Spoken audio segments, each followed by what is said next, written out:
welcome once again to the class. Let's start our state of Hyderabad or Carnatic. Up to here we had already learnt in the previous classes, right?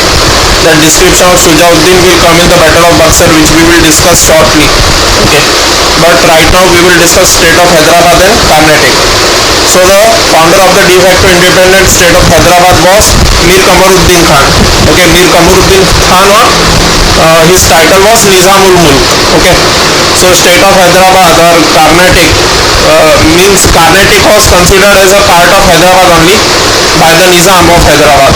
Okay, but we will see it later. The founder of the de facto independent state of Hyderabad was Mir Kamaruddin Khan. Mir Kamaruddin Khan was his original name and Nizamul Mulk was his title. Okay, also called Nizamul Mulk Asaf Jah. Okay, this person Mir Kamaruddin Khan is also called as Nizamul Mulk Asaf Jah. Okay, he was a prominent noble at the Mughal court. He was a prominent noble at the Mughal court and also remained wazir between 1722 to 1724. Okay, he was a prominent noble at the Mughal court. Okay, he also remained wazir at the Mughal court for some time. Okay, but when he saw that Muhammad Shah Rangila is not at all interested in the administration of the country. Okay, when as soon as Nizamul Mulk found that Muhammad Shah Rangila is not at all interested in the administration of the country, so Nizamul Mulk left Delhi and came to Hyderabad and established an de facto independent state of Hyderabad. Okay, so why did he establish de facto independent state of Hyderabad? Because Muhammad Shah Rangila was not at all interested in ruling the Mughal Empire. So as a wazir, he tried to manage the Mughal Empire, but he failed miserably because Muhammad Shah Rangila was not at all interested. He was interested in luxury only. So after Nizamul Mulk getting disheartened, he left Delhi and came to Hyderabad and established the de facto independent state of Hyderabad. Okay, but in de jure sense, he still considered Mughal emperor as a sovereign. Okay, in de jure sense. Okay, so he was a prominent noble at the Mughal court and also remained wazir between 1722 to 1724. Okay, and during this time when Nizamul Mulk was the wazir, during this time 1722 to 1724, 2 years, at this particular time, who was ruling as the Mughal emperor? Okay, Muhammad Shah Rangila. Okay, Muhammad Shah Rangila was the Mughal emperor at this time. Muhammad Shah Rangila.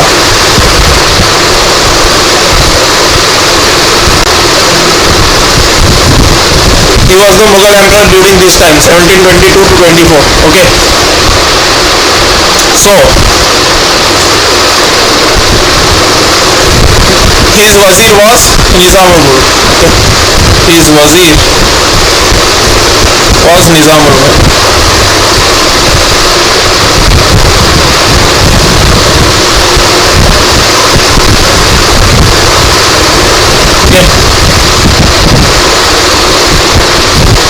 As wazir he tried to, what did he do? As wazir he tried to put, means who? He means who? As wazir Nizamul Mulk, okay, or Mir Kamaruddin Khan, or Nizamul Mulk Asaf Jah. As wazir Nizamul Mulk Asaf Jah or Nizamul Mulk, or you can say Mir Kamaruddin Khan as wazir tried to put administration in order. Okay, but could not do it because Muhammad Shah Rangila was not at all interested. So he decided to establish an independent kingdom in Deccan. Okay, so he decided finally to establish an independent kingdom in Deccan. Okay, because Muhammad Shah Rangila was not at all interested. He managed to do it. He managed to do it in 1724. In 1724 he managed to do it. Okay, he managed to do it in 1724. And from 1722 to 24 he was wazir. But when he saw in 1724 that Muhammad Shah Rangila is not at all interested, he came back to Hyderabad and in 1724 he established the independent kingdom in Deccan. Hyderabad is basically Deccan region, Telangana region, today's Telangana region. Okay, so he managed to do it in 1724. So you can see this thing. Okay, you can see this thing. Where is your Hyderabad? Okay, I am showing it to you.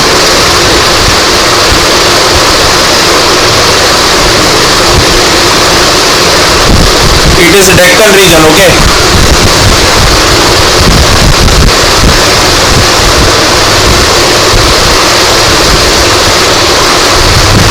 see over here, this is basically your Hyderabad. Okay, this particular region is your Hyderabad, Nizam of Hyderabad. Okay, means today's Telangana and Andhra region. Okay, and this particular region is called as Deccan region. Okay, this particular region, this particular region. Okay, it is called as Deccan region. Okay, this is called as Deccan region. Okay, so you must remember this thing.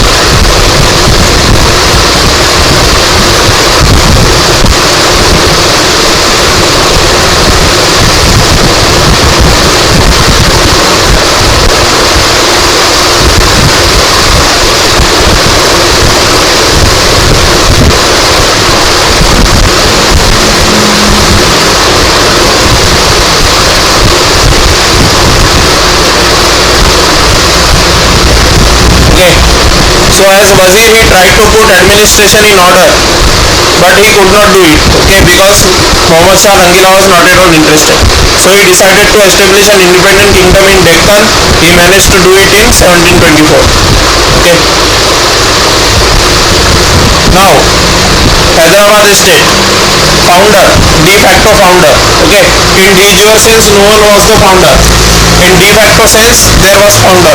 Okay, in de jure sense Mughal emperor was the sole authority. In de jure sense, okay, means Mughal emperor was like president, but the de facto authority was with Nizamul Mulk. Means Nizamul Mulk was like prime minister of Hyderabad, and Mughal king was like president of Hyderabad. Okay, so founder de facto Nizamul Mulk. It was his title. His original name was Mir Kamaruddin Khan. I have already told you. Okay, real name was Mir Kamaruddin Khan. So Hyderabad state considered Carnatic as a part of his kingdom. Okay, Hyderabad state considered Carnatic as a part of his kingdom. Now where is Carnatic? Have a look at this. Okay, have a look at this. You will understand where is Carnatic.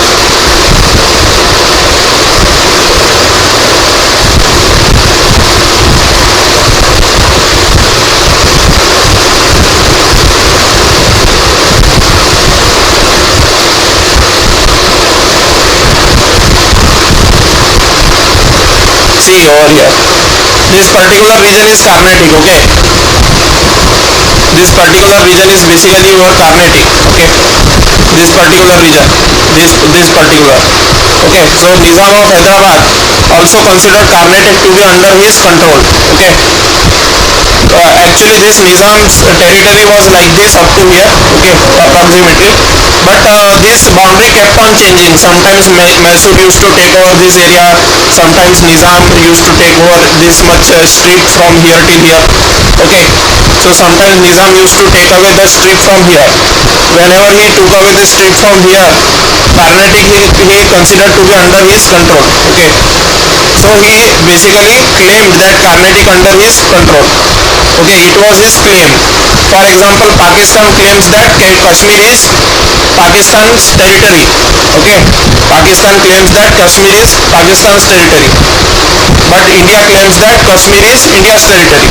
So similarly, Nizam used to claim that Carnatic is under his control, but Carnatic used to deny the thing. Carnatic used to say that I am independent, but Nizam used to say that Carnatic is under Hyderabad. Okay,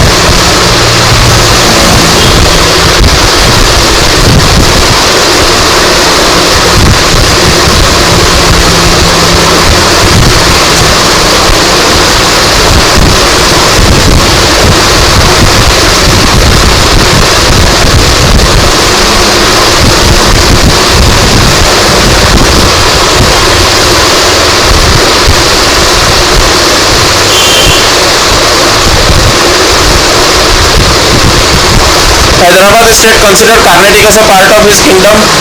Mir Kamaruddin Khan had two titles, Nizamul Mulk and Asaf Jah. Where is two titles? Sometimes these two titles were used together also. Means Nizamul Mulk Asaf Jah. In such a manner also the title was used. Okay. So it should be its kingdom, not his kingdom. Okay. Part of its kingdom. Part of its kingdom. So Hyderabad considered Carnatic to be part of its kingdom. Mir Kamaruddin Khan had two titles, Nizamul Mulk and Asaf Jah. Mir Kamaruddin Khan remained Wazir between 1722 to 24 when Muhammad Shah Rangila was the Mughal emperor. Okay, he was responsible for eradication of Sayyid brothers. Okay, when we were learning the later Mughal kings at that time, I had told you about the Sayyid brothers who were from the Hindustani party. Okay, Hindustani nobles. So Sayyid brothers were Hindustani nobles. Okay, so as Sayyid brothers were Hindustani nobles, so and this Nizamul Mulk or Mir Kamaruddin Khan or Asaf Jah, this person was Turani noble, right? If I am not wrong, he was Turani noble. Yes, he was Turani noble. Okay, so Mir Kamaruddin Khan basically eradicated Sayyid brothers. Okay, so he eradicated Sayyid brothers and what did he do? I am not remembering properly, but in later Mughal kings I have taught you.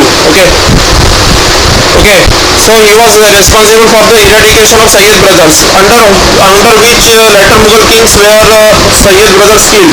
Okay, under which later Mughal kings Sayyid brothers were killed. Let me remember.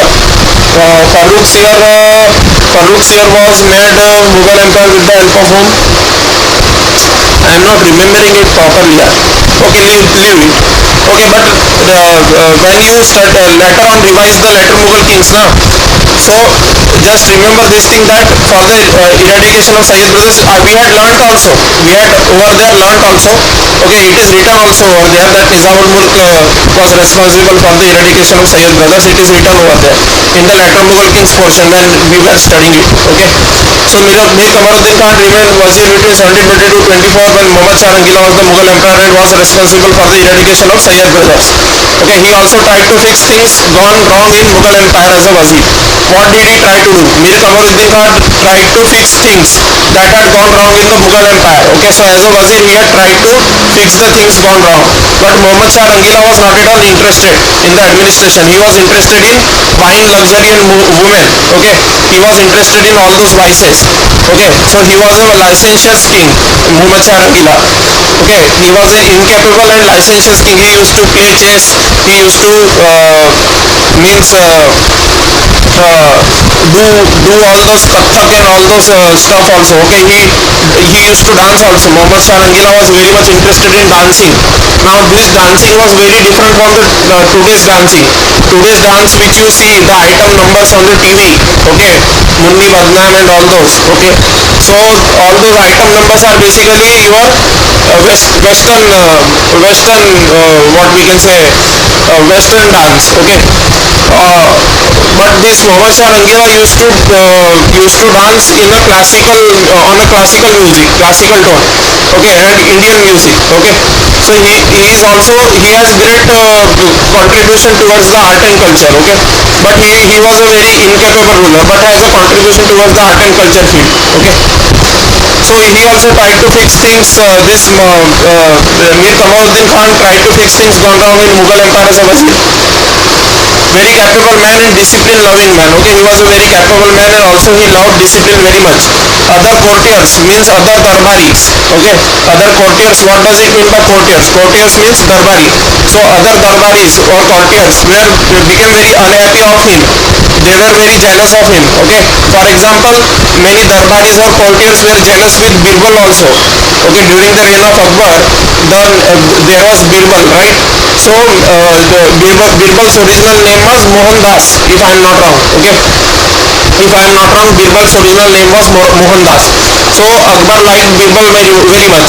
So other courtiers were very jealous of Birbal. Okay, and they tried to assassinate Birbal or something like that. Okay, many things they tried to do, many tricks. Okay, but they failed miserably every time.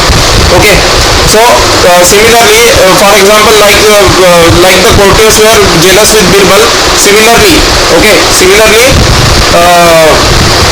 other courtiers were also very jealous with Nizamul Mulk also. Okay, so the courtiers became very unhappy and were very jealous of Nizamul Mulk. Okay, because of his disciplinary approach. Okay, because of his disciplinary approach. Nizamul Mulk realized that his efforts were futile and Muhammad Shah Rangila was not at all interested in administration. Okay, he realized this thing that his efforts are futile, Muhammad Shah Rangila is not at all interested, so he decided to leave Delhi and set up separate kingdom for himself. Okay, initially the idea of establishing Hyderabad was of Zulfikar Khan. It was Zulfikar Khan's idea. Who is Zulfikar Khan? Zulfikar Khan is from the Irani party. Zulfikar Khan was the noble of the Irani party. Nizamul Mulk was the noble of the Turani party, and Sayyid brothers were the nobles of the Hindustani party. I already told to you the various factions of nobility in the Mughal court. Okay, so Nizamul Mulk belonged to the Turani faction, your Zulfikar Khan belonged to the Irani faction, and your Sayyid brothers belong to the Hindustani faction. Okay, so Nizamul Mulk realized that he was from the Turani faction. Okay, and Zulfikar Khan wanted to establish a de facto independent state of Hyderabad. Okay, it was Zulfikar Khan, the Irani party noble. It was his idea to establish an independent state of Hyderabad, de facto independent state of Hyderabad. It was Zulfikar Khan's idea, but Zulfikar Khan died very early. So the idea was realized by Nizamul Mulk. Nizamul Mulk got the opportunity and Zulfikar Khan died very early, so his dreams were never fulfilled. Okay, so Nizamul Mulk realized that his efforts were futile, that Muhammad Shah Rangila is not at all interested in administration, he is just interested in luxury and women, so he decided to leave Delhi and set up a separate kingdom for himself. Okay, Zulfikar Khan, the first kingmaker, okay, the very first kingmaker, who made Jahandar Shah as the emperor. You must be remembering this thing. You must be remembering this thing that Bahadur Shah first won the battle of Jajau and became the later Mughal king, first later Mughal king. After Aurangzeb, Bahadur Shah first fought the battle of Jajau with his brothers and emerged victorious. So Bahadur Shah first became the first later Mughal king. After Bahadur Shah first, the second later Mughal king was Jahandar Shah. Okay, and Jahandar Shah was made emperor with the help of a prominent noble of the Irani party, Zulfikar Khan. Okay, so Zulfikar Khan, the first kingmaker who made Jahandar Shah the king. Okay, the Zulfikar Khan, the first kingmaker who made Jahandar Shah the king. Originally, it was his idea to establish Hyderabad. Okay, originally it was the idea of Zulfikar Khan to establish Hyderabad, but he died early and could not do this. Okay, the state of Carnatic was one of the subas of Mughal Deccan. Okay, so Carnatic was also subas of the Mughal Deccan. Okay, although Carnatic is in very much south, but according to Mughal map, okay, the map which was there in the Mughal court in Delhi, okay, Mughal fort in Delhi, the state of Carnatic was one of the subas of Mughal Deccan according to Mughals. Okay, so they considered Nizam of Hyderabad and Deccan Carnatic, all those to be under one umbrella. Okay, Mughal Empire considered like that. So state of Carnatic was one of the subas of Mughal Deccan and Nizam of Hyderabad claimed it to be under his ownership. Nizam of Hyderabad claimed Carnatic to be under his own ownership. Okay, and do not confuse over here. Okay, do not get confused over here. Over here it is written that the state of Carnatic was one of the subas of Mughal Deccan. Okay, it is written like that. Do not get confused. You will raise the doubt that Carnatic is the extreme south. Okay, it is the Tamil Nadu area. It is the extreme south. Then how was it one of the subas of Mughal Deccan? Okay, it is extreme south in the Tamil Nadu area. Then how was it the suba of Mughal Deccan? Because Deccan is the middle portion, Maharashtra, Telangana region. Okay, so the thing is that the Hyderabad state, it used to go up to Carnatic. Okay, the same state went up to Carnatic. Okay, so the boundaries were one. So entire kingdom was like this. For example, okay, for example,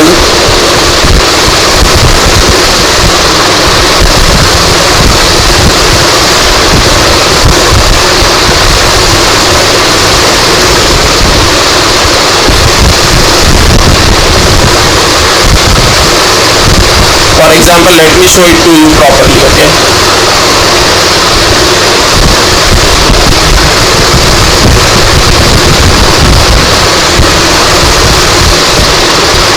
Okay, suppose this is India. Then what was there? The thing that was there is, let me draw properly. Okay.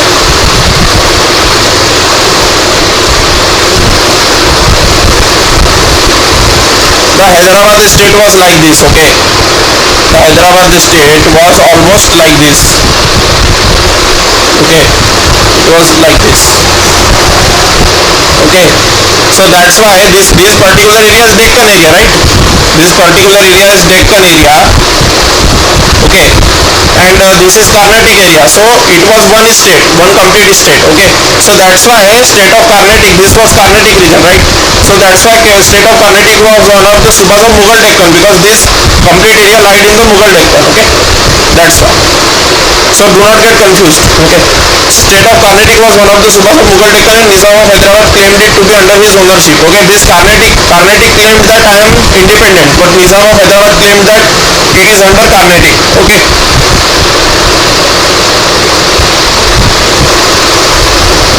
Nizam of Hyderabad claimed it to be under his ownership.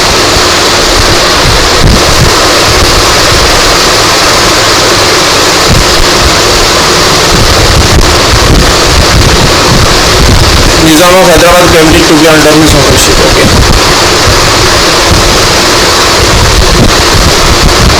So Carnatic was claimed by Nizamul Mulk to be under his ownership. Sadatullah Khan was the last Mughal governor who was appointed as Nawab of Carnatic in 1710. Okay, so Nawab of Carnatic means Nawab of this particular region. Okay, extreme south into Tamil Nadu region. So Sadatullah Khan was the last Mughal governor who was appointed as Nawab of Carnatic by the Mughal emperor. Okay, in 1710. So in 1710, Sadatullah Khan was the last Mughal governor. Okay, who was appointed as Nawab of Carnatic in 1710. Okay, from 1710 to 1732, he largely behaved independently. Okay, from 1710 to 1732. Okay, so 1710 to 1732, Sadatullah Khan was largely behaving independently. Okay, de facto independently. In 1732, he was succeeded by his adopted son Dost Ali. So after Sadatullah Khan, this adopted son, he was whether adopted son or real son. These things are asked in state PCS and your police constable exam. UPSC does not ask whether he was adopted son or not, or whether like that. Okay, such rubbish questions are not asked in UPSC. Okay, so Sadatullah Khan was the last Mughal governor who was appointed as the Nawab of Carnatic in 1710. From 1710 to 1732, he largely behaved independently. Okay, in 1732. Okay, so de facto independent state of Carnatic, Sadatullah Khan. Okay, so from 1710 to 1732, he behaved largely independently. In 1732, he was succeeded by his adopted son Dost Ali. So Sadatullah Khan was succeeded by whom? Dost Ali. Okay. When Aurangzeb used to rule, Carnatic was under Mughals, but both in de facto and de jure sense. Okay, when Aurangzeb was ruling till 1707, okay, 1707, when Aurangzeb was ruling up to 1707, what was there? What situation was there? The Carnatic was under Mughals, both in de facto and de jure sense also. Okay, in de facto sense also and in de jure sense also, Carnatic was under the Mughals. Okay, means real authority was also Mughals and legal authority was also Mughals only. Okay, during Aurangzeb's rule and before Aurangzeb also. Okay, but when later Mughal kings came, okay, this period was when 1710 he was appointed, Sadatullah Khan was appointed. Who was ruling? Basically, Bahadur Shah first was ruling at this time in 1710. Bahadur Shah first was ruling, okay, as the later Mughal king. So Bahadur Shah first, what did he do? He appointed Sadatullah Khan as the Nawab of Carnatic. But as Bahadur Shah first was a very weak ruler, so the Carnatic Sadatullah Khan, what did he do? He behaved largely independently from 1710 to 1732. Okay, and in 1732 he must have died or something like that. Whatever must have happened to him, that is not important. But in 1732, this Sadatullah Khan was succeeded by his adopted son Dost Ali. Okay, so in 1732, Sadatullah Khan was succeeded by his adopted son Dost Ali. When Aurangzeb used to rule, Carnatic was under Mughals, both in de facto and de jure sense. Okay, but when the later Mughal king Bahadur Shah first came, Carnatic became independent and Sadatullah Khan declared himself independent. Okay, Carnatic, Tamil Nadu coast. Okay, I already told to you. Okay, capital was Arcot. The capital was Arcot. Okay, Arcot is in present day Tamil Nadu only. Okay, so during medieval times, what was there during medieval times? Okay, this is very important. That Carnatic is the Tamil Nadu coast, and capital of Carnatic is Arcot, and Arcot is in present day Tamil Nadu. This is very important thing. You must remember this thing. Okay, so during medieval times, what was there during medieval times? During medieval times, there were two kinds of functions: Diwani function and Nizamat function. Okay, now Diwani function is basically collection of revenue in civil matters. Okay, collection of revenue comes under Diwani function. Okay, so Diwani function of state. Okay, there were two functions of state, Diwani and Nizamat. Okay, so Diwani function of state means collection of revenue. Okay, collection of revenue comes under Diwani function of state. Okay, so collection of revenue and civil matters. What does it mean by civil matters? Civil matters means matters related to property, marriage, divorce, inheritance, etc. What does it mean by property? That after the death of father, to whom the property will go, whether it will go to daughter and son both, whether it will go to son only, or like that. Okay, so such is the matters related to property, or how will the property be divided among the various brothers and sisters. Okay, so amongst various siblings, how the property will be divided, those matters come under civil matters. Okay, and matters related to marriage. Okay, matters related to marriage under civil matters only, it will also come under civil matters only. So matters related to marriage, that who will marry whom. Okay, so whether intercaste will be allowed, whether interreligion will be allowed, whether upper caste and lower caste marriage will be allowed, or something like that, all those things. Okay, all those stuff. Okay, subcaste and caste and religion, sub-religion, and all those stuff. Okay, and then sects. Okay, sects of various sects of various religions. Okay, so civil matters also matters related to property, marriage, divorce. Okay, and inheritance. What does it mean by divorce? You know this very well. Okay, you must be familiar with the word divorce. Okay, but what does it mean by inheritance? Inheritance means that property type issue only. Okay, after the death of father, to whom the property will go, whether it will go to the son, or whether it will go to the wife, or whether it will go to the daughter and son both, or whether it will go to the daughter only, or whether it will be equally divided among the son and the daughter and the mother, or whether it will be equally divided among son and daughter only, not to mother, or whether the whole property will go to mother only, no property to son and daughter. Okay, or whether after the death of mother also, then what will happen. So all those things are inheritance. Okay, so those come under Diwani rights, that collection of revenue and civil matters. And civil matters are matters related to property, marriage, divorce, inheritance, etc. Okay, now Nizamat. What does it mean by Nizamat? Okay, so Nizamat function of the state. Nizamat function of the state means criminal matters. Okay, law and order, maintenance. Okay, so criminal matters. What does it mean by criminal matters? How to matter if someone is a thief. Okay, someone stole your bicycle. Okay, or in those times there was no bicycle. Okay, in those times there was no bicycle. Suppose someone stole your bullock cart. Okay, someone stole your bullock cart, because bullock cart was very common during those times. Okay, so suppose someone stole your bullock cart, then what will be the punishment? Okay, will the punishment be decided on the basis of caste? Okay, if the offender is a Brahmin, then different punishment. If the offender is a Kshatriya, then different punishment. If the offender is a Vaishya, different punishment. Okay, so today's concept of criminal matters was not there. Okay, today's concept of equal rule. Today's concept of equality before law and equal protection by laws. Okay, equality before law and equal protection of laws. This concept of today, that did not exist at that time. Okay, at that time it was very important. Even if you are a criminal, what is your caste and what is your religion, that was very important. Even if you are a criminal. Okay, because your criminality didn't matter. It mattered whether the crime was done by a Brahmin or by a Dalit or by a Muslim. Okay, if the crime was done by a Brahmin, then minimum punishment was given. If the crime is done by a Dalit, then maximum punishment was given. So such were the rules during those times. Okay, such equality before law and equal protection by laws was not there. Okay, in those times.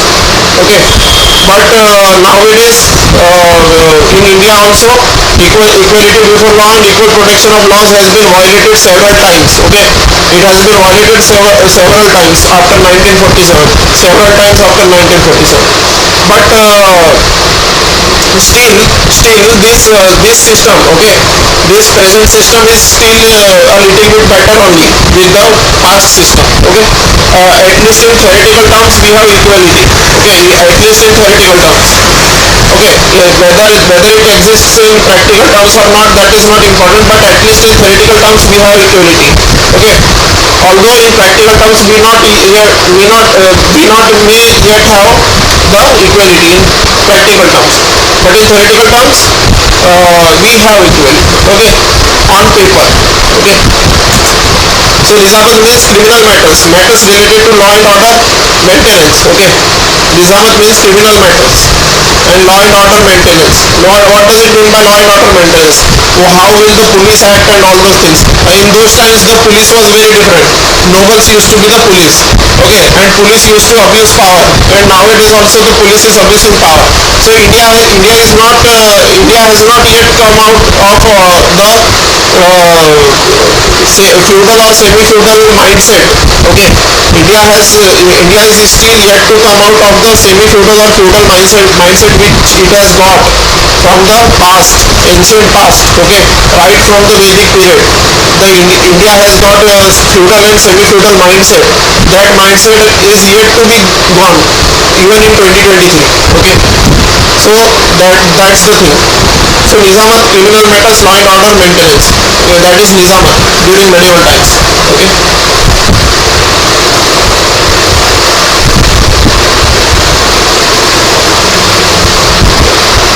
Now Nizamat of Arcot means Arcot was the capital of Carnatic, right? So Nizamat of Carnatic emerged out of Hyderabad. Okay, so it emerged out of Hyderabad. It came out of Hyderabad. During medieval times, welfare was not a function of state. Okay, so Nizamat of Arcot emerged out of Hyderabad means Hyderabad when Carnatic was declared as the de facto independent state. Okay, when Carnatic was declared as the independent state, so the Nizamat of Arcot emerged out of Hyderabad. Okay, so during medieval times, welfare was not a function of state. Okay, some rulers on their own used to do welfare work. You must be knowing this very well that the welfare work in India started only after 1947. Okay, before 1947 there was no welfare done to the common masses. Okay, the life of the common masses was a miserable one. Okay, so during medieval times welfare was not a function of the state. Okay, nowadays in modern times the welfare is a function of the state. Okay, although that is also in theoretical terms only. Okay, after 2014 I didn't see any much welfare. Okay, I didn't see much welfare after 2014, but yet in theoretical terms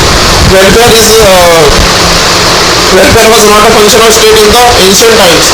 Okay, and even from 1947 till 2014 the welfare was there, but there was lot of corruption in welfare also. Okay, so in theoretical terms welfare is a function of the state, but the politicians make their own welfare out of the welfare of the state funds. Okay, welfare of state funds are taken away by politicians. Okay, so but in medieval times the entire amount was taken away by politicians only. Okay, means politicians in those times politicians were nobles and kings. Okay, so in the medieval times the entire amount was kept by the state itself. Nothing was given to the common masses. Common masses were like sheep and goats. Okay, common masses did not have any right. Okay, so Nizamat of Arcot emerged out of Hyderabad. During medieval times welfare was not a function of the state. Some rulers on their own used to do welfare works. Okay, some rulers like Ashoka, Akbar, okay, etc. Ashoka and Akbar used to do welfare works. Okay, so some rulers on their own used to do welfare works. Okay, but it was not a responsibility, it was not a compulsion of the state. Nowadays it is a compulsion of the, in modern times it is a compulsion of the state to do welfare works, but in medieval times it was not a compulsion of the state to do welfare works. If it wanted it could do, or if it didn't want it will not do. Okay, so welfare was not a function of the state during medieval times. Some rulers on their own, like some rulers means Akbar, Ashoka, etc. Okay, some rulers on their own used to do welfare works. Okay, welfare work became responsibility of the state or government after beginning of industrial revolution. Okay, so welfare work became responsibility of state or government only after beginning of the industrial revolution. It was only after the beginning of the industrial revolution did welfare work became the responsibility of state and government. Okay, in India only after 1947 welfare became responsibility of the state. So welfare work became responsibility of the state or government after beginning of the industrial revolution in Europe. This statement is for Europe, that welfare work became responsibility of the state or government after beginning of industrial revolution. This statement is for Europe. But after industrial revolution, instead of getting richer, India's wealth got drained. Okay, drain of wealth took place to England. After industrial revolution in England, India's wealth was drained away to England. Okay, so welfare work was the responsibility of the state or government after the beginning of the industrial revolution in UK. Before industrial revolution in UK, it was dark times. Okay, there was no welfare work done by the state during those days when emperor used to rule the England. Okay, there was no constitution. The absolute monarchy was there. Okay, but after industrial revolution, what happened? After welfare became the responsibility of the crown of UK. Okay, so only after the beginning of industrial revolution. In India only after 1947 welfare became responsibility of the state. Okay, in India before 1947 there was no welfare done at all. Okay, the GDP growth rate was in negative in India before 1947. Okay, so in India only after 1947 welfare became responsibility of the state. Okay, in India only after 1947. You must remember this thing. Okay, not after 2014. Okay, according to Kangana now. Okay, so in India only after 1947. Don't be Kangana now. Okay, so in India only after 1947 welfare became responsibility of the state.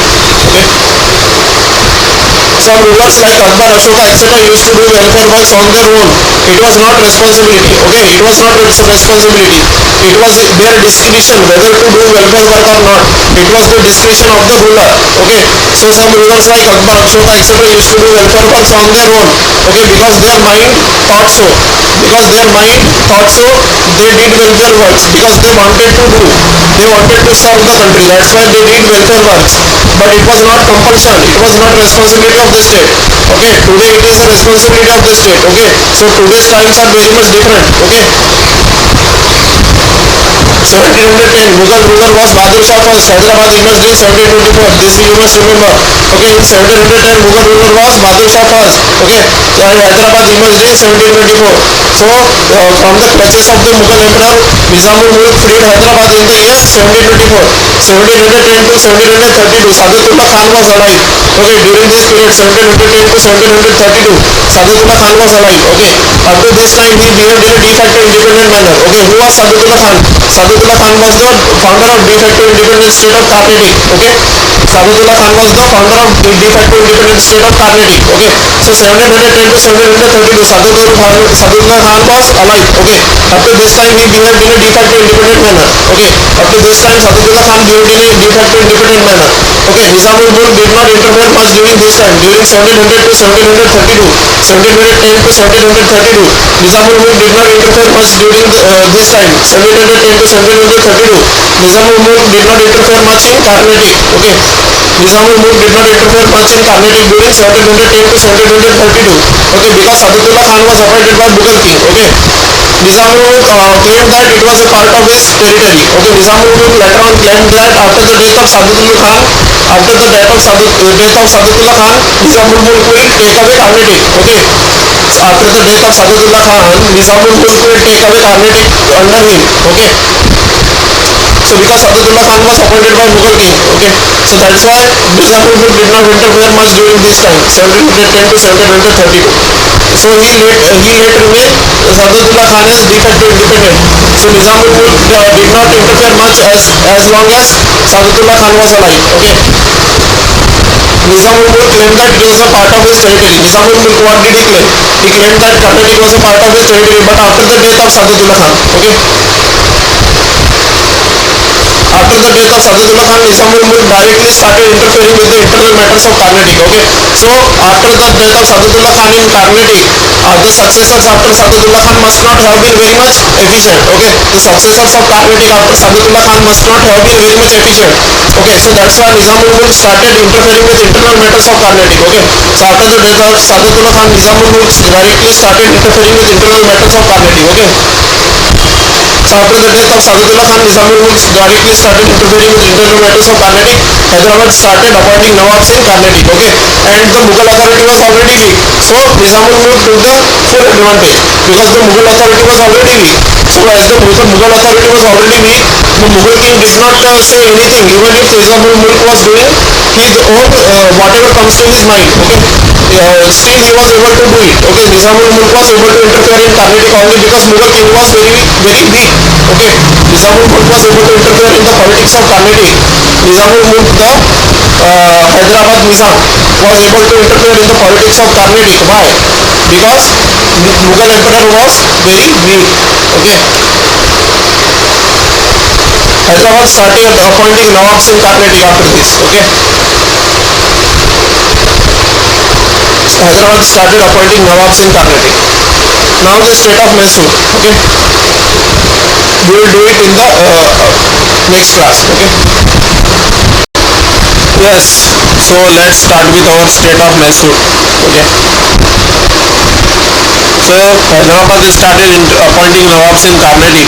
We had learned this. Okay, now the state of Mysore. State of Mysore, it was an important state of South India. Okay, so where was Mysore? We have already seen. Let us see once again where was Mysore.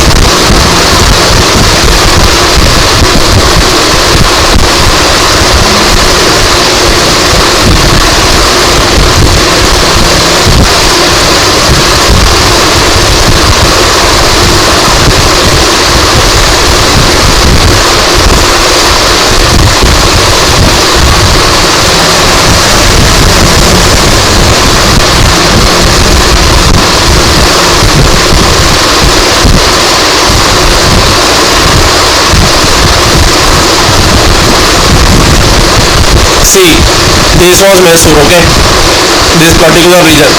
Okay, this particular region was Mysore. Unlike today, Mysore is just a city today. Okay, Mysore is just a city today, but in those days, Mysore was an empire.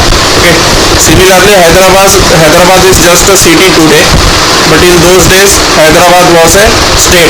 Okay, similarly, Mysore is only a city today, but in those days, Mysore was a state. Okay.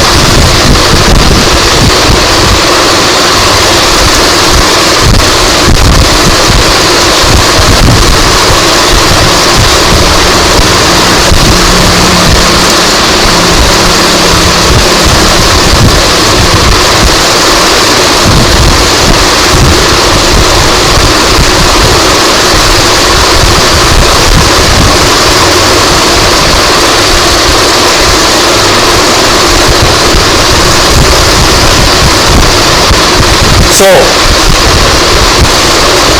Mysore state was an important state of South India and it included parts of modern day Karnataka, Tamil Nadu and Kerala. Okay, almost entire Karnataka was under Mysore. Modern day entire Karnataka was under Mysore and some parts of Tamil Nadu and Kerala were also there under Mysore. Okay. In medieval times it was a part of the Vijayanagar Empire. What was there in medieval times? In medieval times this state of Mysore was a part of the Vijayanagar Empire. Okay, so this state of Mysore was a part of Vijayanagar Empire in the medieval times. Okay, and later was a part of Mughal Empire. Later on, when you will learn about the Vijayanagar Empire in the medieval history. Okay, so in medieval times it was a part of Vijayanagar Empire. This state of Mysore was a part of Vijayanagar Empire in the medieval times, but later on was a part of Mughal Empire. kings of Wadiyar dynasty. Okay, kings of Wadiyar dynasty. Wadiyar dynasty means these were Hindu rulers. Okay, Wadiyar dynasty means Hindu rulers.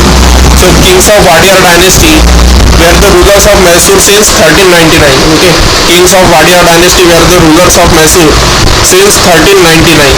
Okay, sometimes more independent or sometimes subordinate. Okay, from 1399 means very olden times. Very olden times they were the rulers from past in those days from past 300 to 350 years. Okay, so the Wadiyar dynasty was ruling from past 350 years in Mysore. Okay, so since 1399 Wadiyar dynasty was ruling over Mysore. Sometimes it was ruling more independently and sometimes it was ruling less independently. Okay, in early 18th century, what happened in early 18th century? In early 18th century, an ambitious military commander. Okay, in the early 18th century means from 1700 to 1710 or something like that, or 1715 like that. From 1700 to 1715 or 1720. So early 18th century. Okay. So in early 18th century, an ambitious military commander Hyder Ali joined the Mysore army. Okay, so an ambitious military commander under the Wadiyars. So under the Wadiyars, there was a military commander called as Hyder Ali. So under Wadiyars, there was a military commander called as Hyder Ali who joined the Mysore army. Okay, and by 1761, what happened by 1761? By 1761, this Hyder Ali became the de facto ruler of Mysore. Okay, and 1761 was the same year when a third battle of Panipat took place. 1761 was the same year when third battle of Panipat took place. Okay, so in the same year, Hyder Ali became the de facto ruler of Mysore. Okay. Mysore, roughly entire Karnataka of today and some parts of Tamil Nadu and Kerala. Already told to you. Okay. So in the early 18th century, means 1700 to 1720, during this period, an ambitious military commander Hyder Ali, okay, ambitious military commander Hyder Ali joined the Mysore army, and by 1761 he became the de facto ruler of Mysore. Okay. So by 1761, Hyder Ali became de facto ruler of Mysore. Now, Wadiyar dynasty. Wadiyars were Hindus. Okay. Today also Wadiyar dynasty is commercially very influential in that particular region. Okay, in the particular region of Karnataka, Kerala and Tamil Nadu. In that particular region, this Wadiyar dynasty is today also commercially very influential. Okay, commercially very strong. Okay. 1761. What happened in 1761? Hyder Ali became the de facto ruler of Mysore. Okay. In 1761, Hyder Ali became the de facto ruler of Mysore. Okay. Hyder Ali had earlier joined Mysore army as a soldier. Okay. Already told to you. But on the basis of his merit, okay, as a soldier he had joined the Mysore army, but on the basis of his merit and because of the prevailing circumstances, he was meritorious. That's why also, and the circumstances at that time were also not very good. So because of the merit and because of the prevailing circumstances, he managed to capture power. Okay, he managed to capture power. Under Hyder Ali, Mysore emerged as a very prosperous and powerful state. Okay, Mysore became very rich under Hyder Ali. Okay, so under Hyder Ali, Mysore state became very rich. Okay, means Karnataka was rich from the times of Hyder Ali itself. Okay, so under Hyder Ali, Mysore became emerged as a very powerful and prosperous state. Okay, now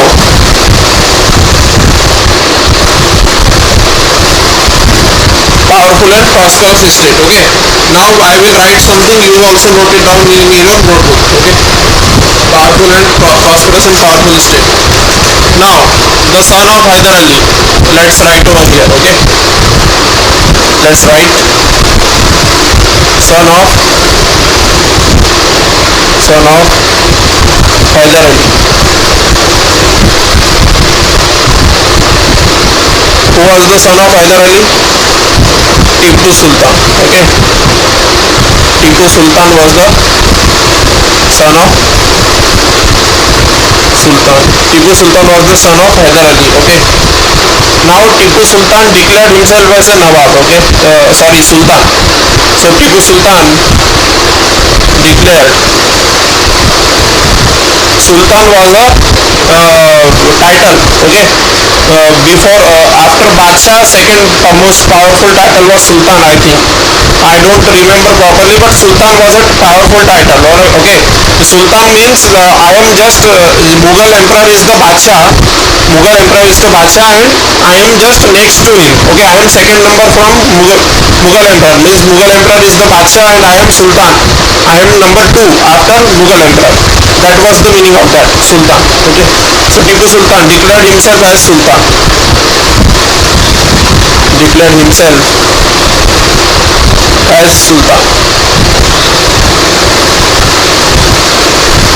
Okay. And this Hyder Ali never declared himself as Sultan. This also you must remember. Okay. So Hyder Ali, he did not declare himself as a Sultan. He never. But his son declared himself as a Sultan. He never declared.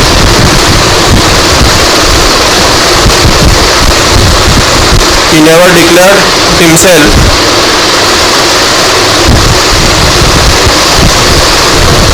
as a Sultan.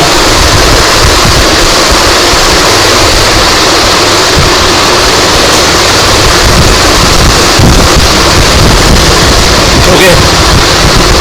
These both of them were capable rulers. Okay. So Hyder Ali and Tipu Sultan. Hyder Ali and Tipu Sultan.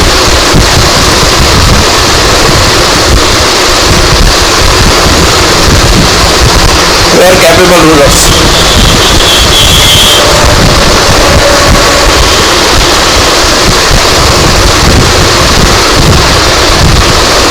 Out of this Tipu Sultan was secular also. Okay, this Tipu Sultan king was secular king, unlike the today's communal politics. Okay, the today's communal politics tries to say that Tipu Sultan was a religious fanatic. Okay, or religiously orthodox or bigot. Okay, or something like that. The today's communal politics says all this. Okay, but the today's communal politics people, they have never read the history and they have never understood India at all. Okay, so very shallow understanding of India leads to all these things. Okay, so in 1761 the elections are being fought. In 2023 the elections are being fought on the basis of 1761. Means what you did in the past 5 years, that is not important. What happened in 1761 is very important for politicians nowadays. Okay, so they are taking votes on the name of Tipu Sultan. Wow, wow, wow. 1761 Tipu Sultan. What they did in the past 5 years, 40% commission and all those things gone. Okay, so and the masses are also very fool kind of people. Okay, Indians do not have any common sense. Okay, majority of Indians do not have any common sense. So Hyder Ali and Tipu Sultan were capable rulers, and this Tipu Sultan was secular also. Okay, you must write this thing, that this particular person Tipu Sultan was a secular king. Okay, Tipu Sultan was a secular king. Now what is Sultan? Let us understand the meaning of Sultan. Okay, see, such are the titles. Okay, the titles go something like this, that very first is the Badshah. Okay, the very first is Badshah, then comes Sultan. Okay,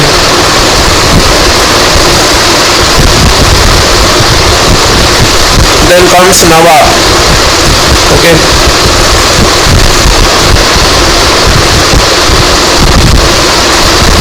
okay, such is the order. Okay, you must remember this thing.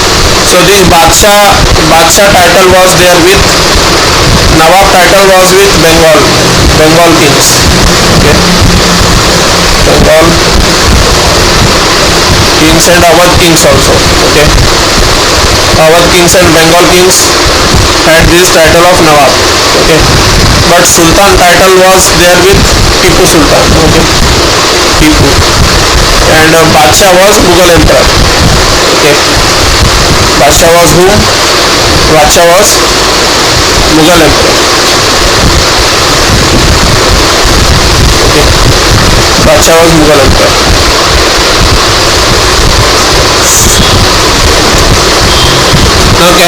Now Hyder Ali was a capable and smart ruler. I have already told to you. Okay, Hyder Ali was a capable and smart ruler. How was Hyder Ali? Let's understand. How was Hyder Ali? Either you write it like this or either you write it like this. How was Hyder Ali? A capable and smart ruler. Capable and smart ruler. Let us understand this. Okay. So what did Hyder Ali do? He trained his army on European model. Okay. He trained his army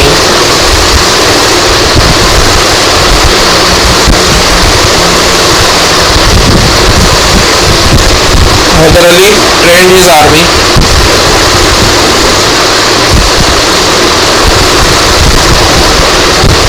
on European model.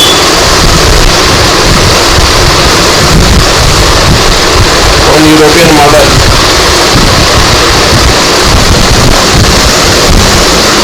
with French help.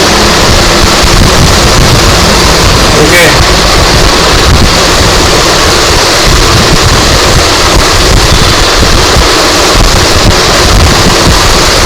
So what did Hyder Ali do? He was a capable and smart ruler. He trained his army on European model with French help. He took the help of French and developed his army on European model. Okay. Arsenal. Arsenal established by Hyder Ali. Okay. Arsenal established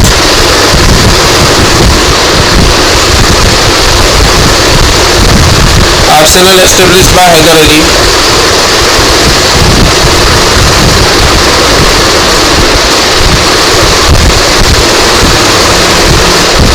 okay at Dindigul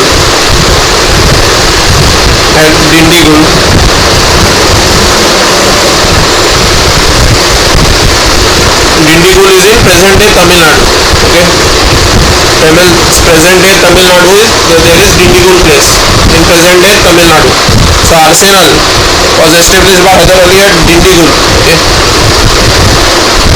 So what is this Arsenal? Arsenal is basically a place where modern weapons are kept.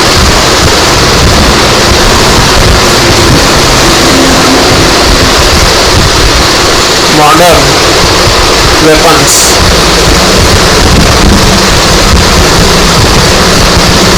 and one strong advice to you friends that these love lapata things are not at all important. Okay, these relationship issues are not at all important. These are just rubbish. Okay, this will lead you to nowhere because all these are temporary stuff. Okay, within 1 or 2 years forget each other and all those things. So never fall in all those stuff. Okay, these are just rubbish. Modern weapons were kept. Okay, Arsenal is a place where modern weapons are kept. Okay, and research on weapons is done in Arsenal. What is the meaning of Arsenal? That I am telling you. If Arsenal is a place where modern weapons are kept and research. Okay, and research on weapons is done. And research on weapons is done.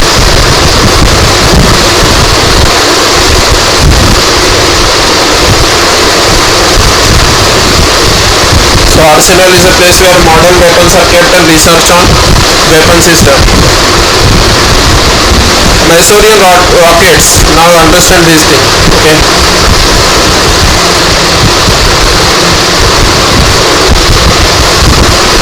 Masurian rockets. What does it mean by Masurian rockets? Masurian rocket means the rockets of Mysore state. Okay. Masurian rockets.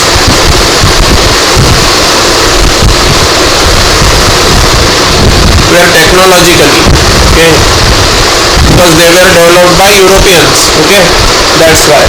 So Masurian rockets were technologically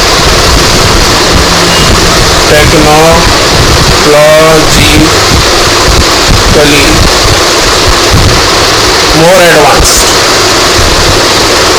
technologically more advanced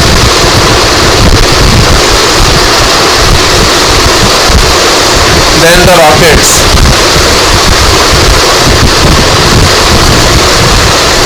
rockets of British East India Company. Than the rockets of British East India Company. Okay, that's why it was very difficult. Okay, that's why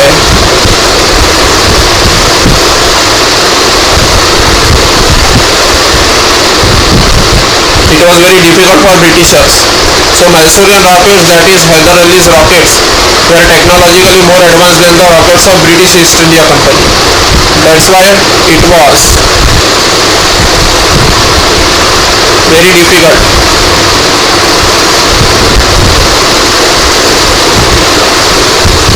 It was very difficult for Britishers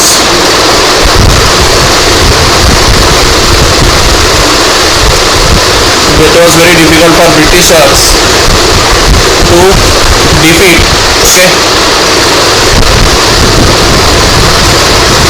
Hyder Ali,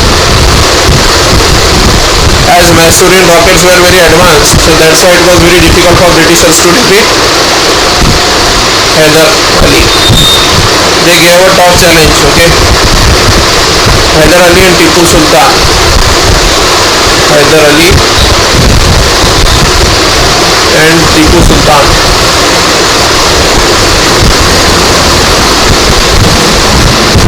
Hyder Ali and Tipu Sultan of Mysore.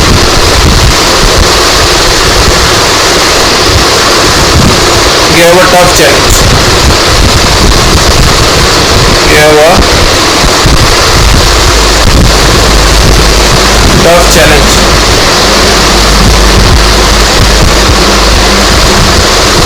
to Britishers.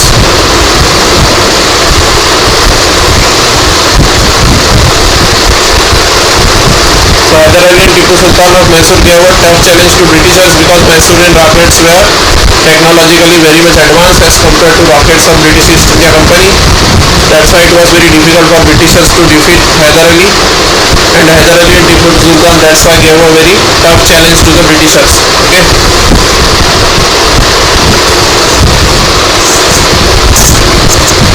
Tipu Sultan. Okay, let's learn about now Tipu Sultan. Tipu Sultan, what did Tipu Sultan do? Let's understand now. Okay. What did Tipu Sultan do? Let's understand now. Tipu Sultan.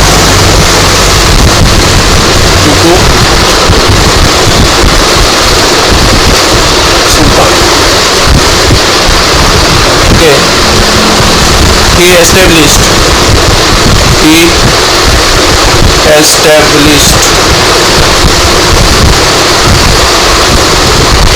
embassies, okay, like we have today embassies in America, USA, okay, Afghanistan, etc., right? Foreign embassies. So he established embassies. He established embassies in many countries. Okay.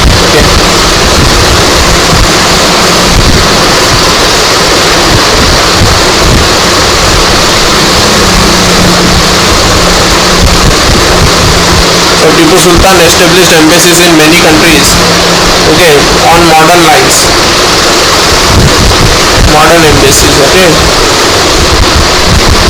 modern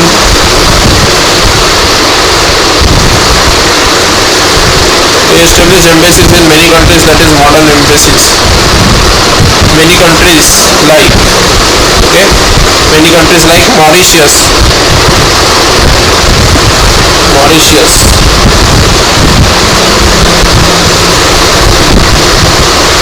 Now Mauritius was a French colony at that time, okay. Mauritius was a French colony at that time.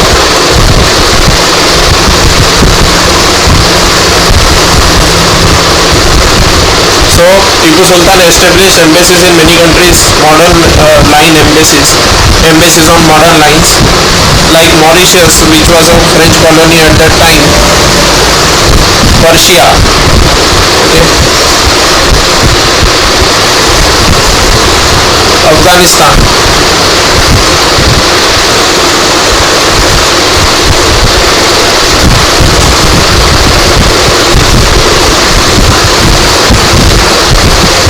and fourth number is Turkey, okay, Turkey.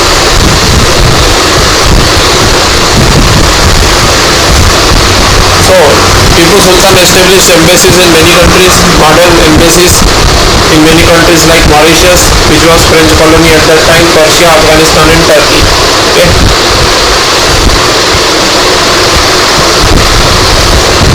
Why did he establish embassies? Let us understand this, okay. Why did he establish? Why did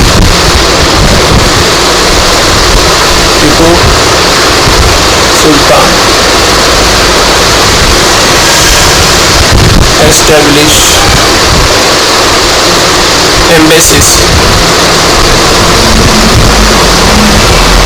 Why did Tipu Sultan establish embassies? So, because in his fight with the Britishers, that was because. Why did he establish embassies? Because in his fight with Britishers, because in his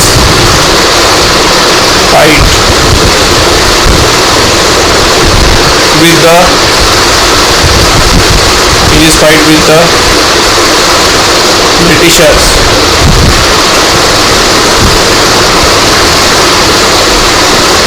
why did Tipu Sultan establish embassies? Because in his fight with the Britishers, he required foreign help.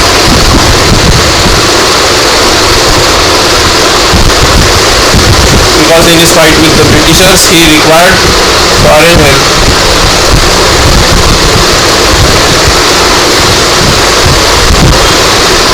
Okay. Now we will learn about the Sikh state. We will learn about the Sikh state. The Sikh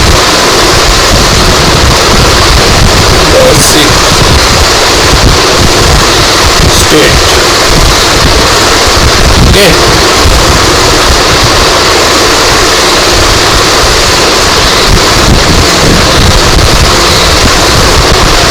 Guru Nanak. You will learn about Guru Nanak in medieval history. Okay. So Guru Nanak.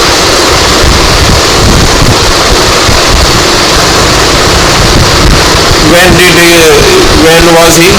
He was born in 1469 and lived up to 1539. Guru Nanak was born in 1469, lived up to 1539. Okay. Was the founder of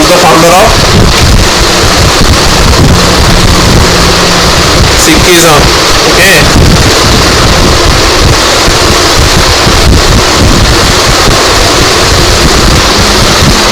And Guru Nanak was the founder of Sikhism, and he was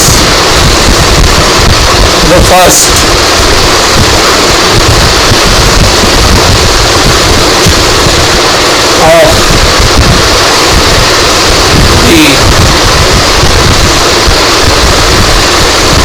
was the first of the 10 Sikh Gurus.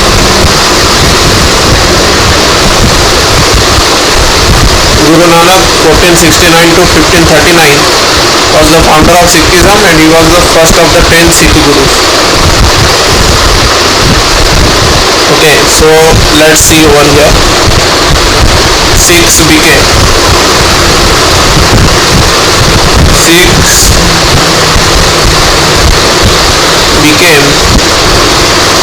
a major, okay, Sikhs became a major political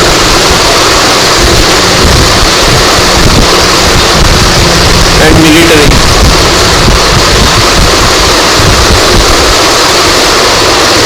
Sikhs became a major political and military force, okay, under the leadership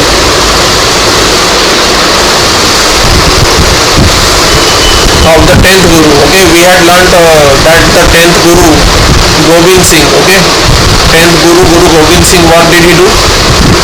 He basically appointed Banda Bahadur. We had learnt, okay. So Sikhs became a major political and military force under the leadership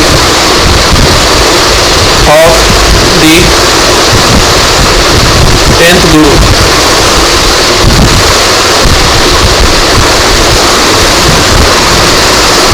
Guru Gobind Singh.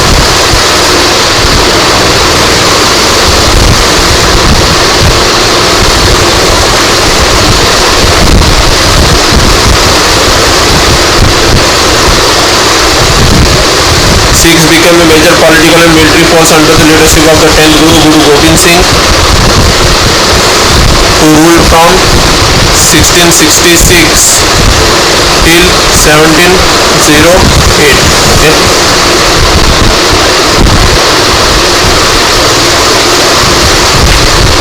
Under his leadership, okay, so major political and military force became under the leadership of 10th Guru, Guru Gobind Singh. Although the founder was Guru Nanak, okay, founder was Guru Nanak, but became a major force during the leadership of 10th Guru, Guru Gobind Singh, who was there from 1666 to 1708. Okay. Under his leadership,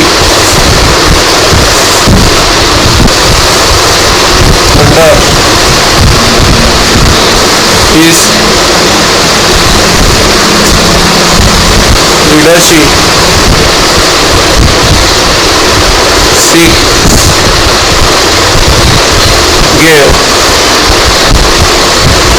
a tough challenge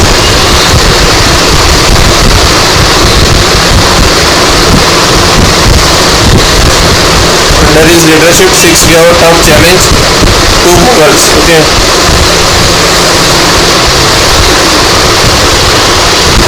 So under the leadership, okay, under the leadership of Guru Nanak, not Guru Nanak, sorry, Guru Gobind Singh. Okay, Guru Nanak was the founder of Sikhism. Under the leadership of Guru Gobind Singh, Sikhs gave a tough challenge to Mughals. Okay.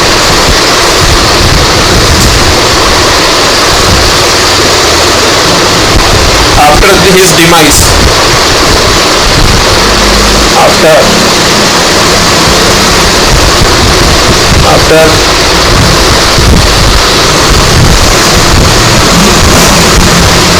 his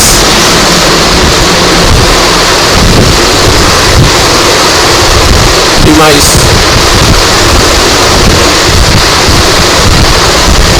Banda Singh Bahadur, okay, tough challenge to Mughals after his demise.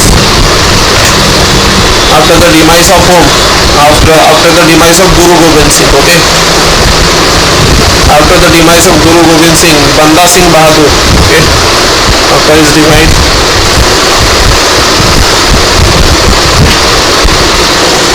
Guru Gobind Singh was the 10th Guru. You must remember this thing, okay. Guru Gobind Singh was 10th Guru. So Sikhs gave a tough challenge to Mughals under Guru Gobind Singh. But after his demise means after the demise of Guru Gobind Singh, Banda Singh Bahadur, okay. Banda Singh Bahadur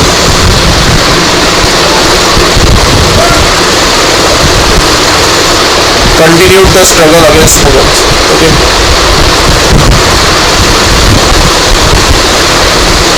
Continued the struggle.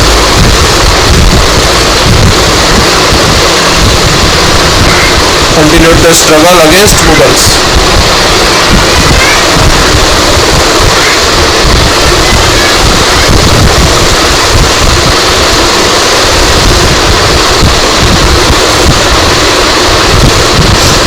Banda Singh Bahadur was executed in 1716. Okay, by Farrukhsiyar. Okay, I think by Farrukhsiyar. Yes, Farrukhsiyar. It was Farrukhsiyar who crushed the rebellion of Banda Bahadur. Okay. After the demise of Guru Gobind Singh, Banda Singh Bahadur continued the struggle against Mughals. Banda Singh Bahadur was executed in 1716 by Farrukhsiyar. Okay. Banda Singh Bahadur.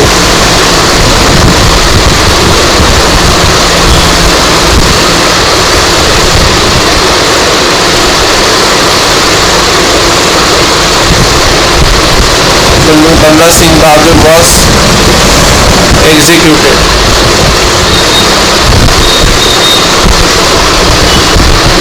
in 1716. But Banda Singh Bahadur was executed in 1716, but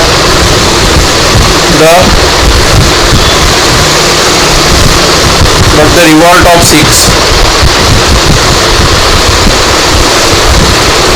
Banda Singh Bahadur was executed in 1716, but the revolt of Sikhs could not be crushed.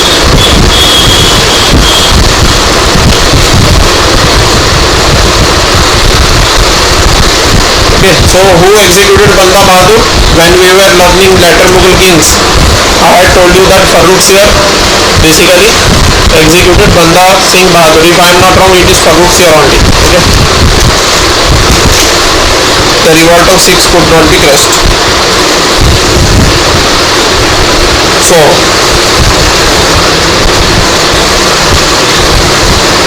the weak Mughal successors. Weak Mughal successors. Weak Mughal successors after Aurangzeb.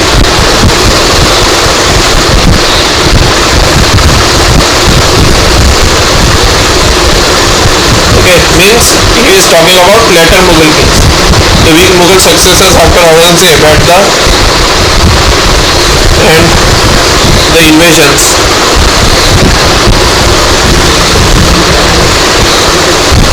And the invasions of Nadir Shah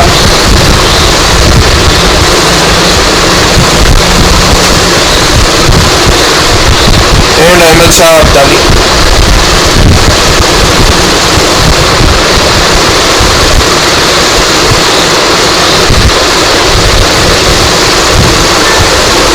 Weak Mughal successors after Aurangzeb and the invasions of Nadir Shah and Ahmad Shah Abdali, which we have already learned. Okay, this gave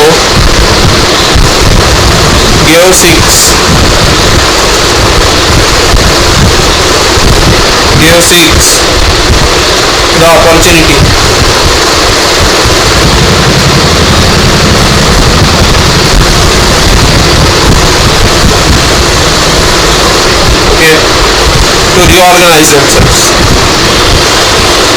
to reorganize themselves.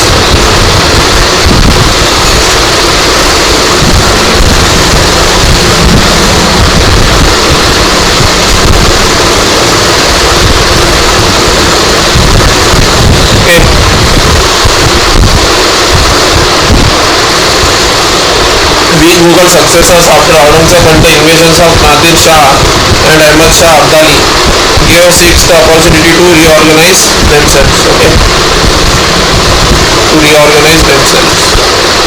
At this stage,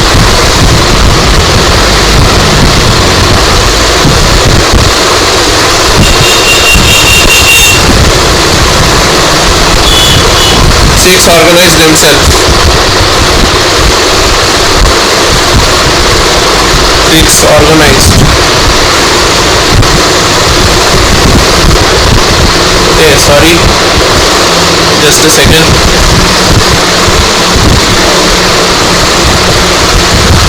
Sikhs organized themselves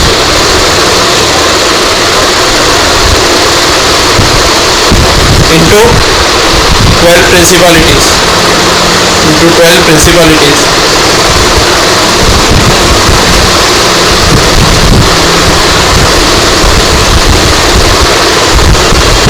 Known as misls.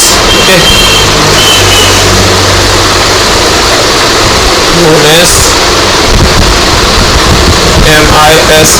MISLS. Okay, so we can write it like this, that misls. Okay, misls, known as misls in the region of Punjab.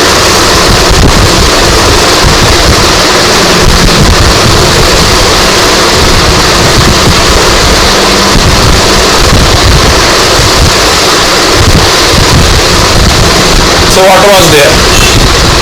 Okay, Guru Nanak 1469 to 1539 was the founder of Sikhism, and he was the first of the 10 Sikh Gurus. Okay, Sikhs became a major political and military force under the leadership of 10th Guru, Guru Gobind Singh. Guru Nanak was founder and 10th Guru was Guru Gobind Singh, under whom they became a major political and military force. Okay, under his leadership, Sikhs gave a tough challenge to Mughals. Okay, after his demise, Banda Singh Bahadur, who was appointed by Guru Gobind Singh only.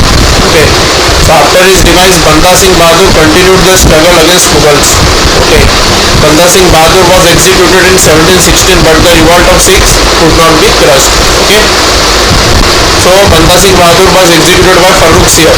Okay, but the revolt of Sikhs continued even after that. The weak Mughal successors after Aurangzeb and the invasions of Nadir Shah. Okay, the weak Mughal successors after Aurangzeb and the invasions of Nadir Shah and Ahmad Shah Abdali. Okay, so the Mughal successors were very weak, and invasions were also taking place of Nadir Shah and Ahmad Shah Abdali, weakening the Mughal Empire further. Now this gave Sikhs the opportunity to reorganize themselves. Okay, at this stage, Sikhs organized themselves into 12 principalities. Okay, at this stage, Sikhs what did they? They basically organized themselves into 12 principalities known as misls. Okay, in the region of Punjab. Okay, region of Punjab means what? What does it mean by Punjab? Punjab doesn't mean Indian side of Punjab. It means the Punjab at that time was both Indian Punjab and Pakistani Punjab combined. Okay, in the region of Punjab.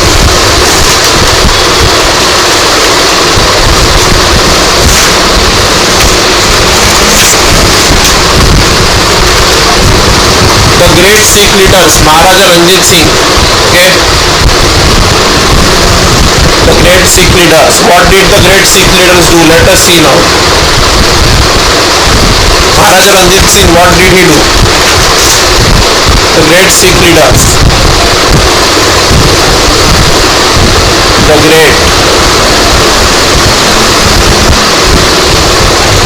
The great Sikh leaders.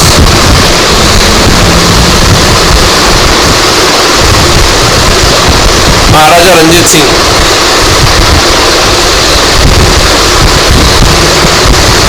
Not leaders, leader must be there. Okay, the great Sikh leader. Okay, because only one leader is there. Okay, the great Sikh leader Maharaja Ranjit Singh.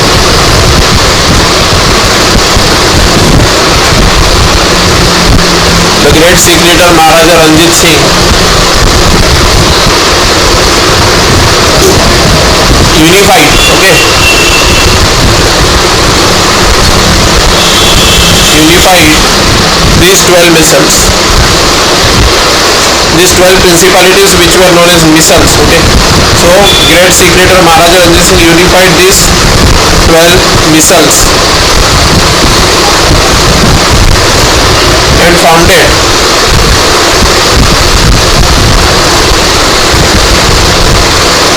the Sikh Empire. Founded the Sikh Empire.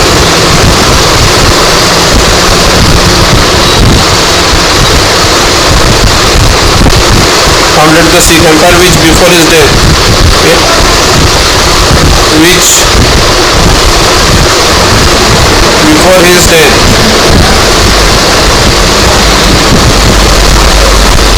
in 1839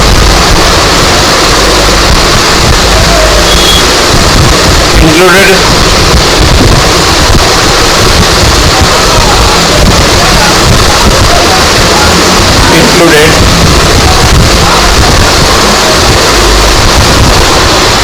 vast regions of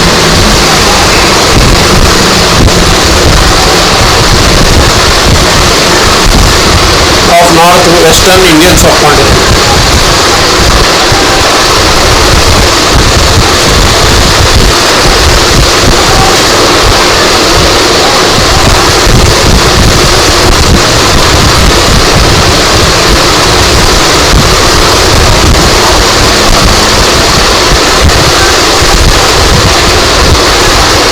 Okay, so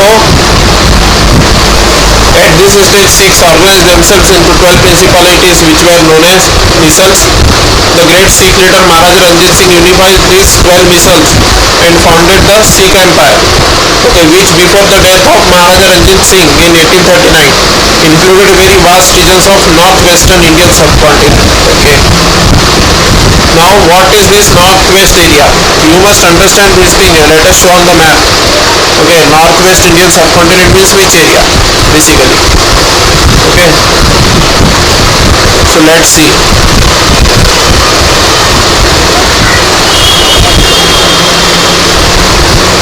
Let's see where is northwest area.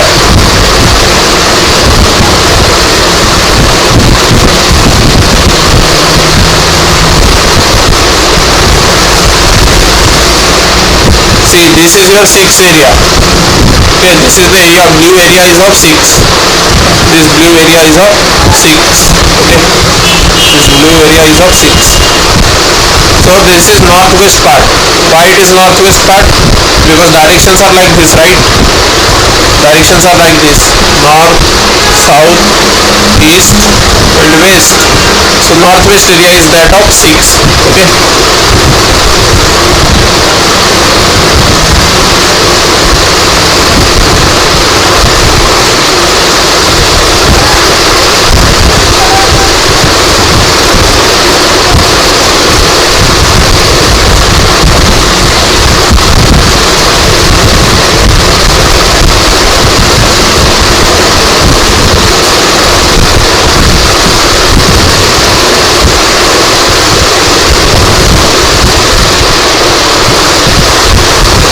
Let me see where we were. Okay.